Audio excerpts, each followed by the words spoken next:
Une méditation tirée du livre Maranatha, Le Seigneur vient, d'Ellen White. 4 novembre. Une joie ineffable. Jésus, qui est en vue de la joie qui lui était réservée, a souffert la croix, méprisé l'ignominie et s'est assis à la droite du trône de Dieu. Hébreux 12, verset 2. Le Christ a déclaré « Je vous ai dit ces choses afin que ma joie soit en vous et que votre joie soit parfaite. » Jean 15, verset 11. Christ avait toujours devant les yeux le but de sa mission. Sa vie terrestre, si pleine de labeur et de sacrifices, était illuminée par la pensée que tout cela ne serait pas vain. En donnant sa vie pour la vie des hommes, il restituait à l'humanité l'image divine.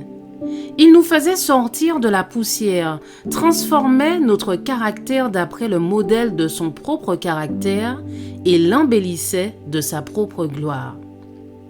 Christ contempla le fruit du travail de son âme et il fut satisfait. Regardant à travers l'éternité, il voyait le bonheur de ceux qui, par son illumination, recevraient le pardon et la vie éternelle. Il était blessé pour leurs transgressions, meurtri pour leurs iniquités. Le châtiment qui allait leur donner la paix tombait sur lui et ils étaient guéris par ses meurtrissures. D'avance, il entendait les rachetés chanter le cantique de Moïse et de l'agneau. Malgré le baptême de sang qu'il devait d'abord subir, les péchés du monde qui accableraient son âme innocente, malgré le supplice indescriptible qu'il allait affronter, il choisit les souffrances de la croix. Il méprisa l'ignominie à cause de la joie qu'il en attendait. Ceux qui suivent le Sauveur doivent partager cette joie, car notre récompense n'est pas seulement réservée pour le jour de la délivrance finale, quelque grand et glorieux qu'il puisse être. Déjà ici-bas, nous pouvons participer par la foi à la joie du Sauveur. À l'instar de Moïse, tenons ferme comme voyant celui qui est invisible. À ceux qui le reçoivent, il donne le pouvoir de devenir enfants de Dieu.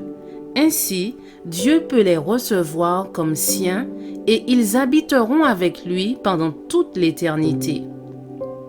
Si au cours de cette vie ils sont fidèles à Dieu, alors ils verront sa face et son nom sera sur leur front. Apocalypse 22, verset 4. Et quel sera le grand bonheur du ciel si ce n'est de voir le Seigneur?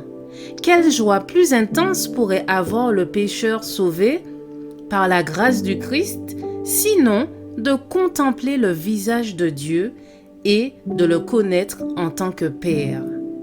Je vous souhaite une excellente journée, que Dieu vous bénisse.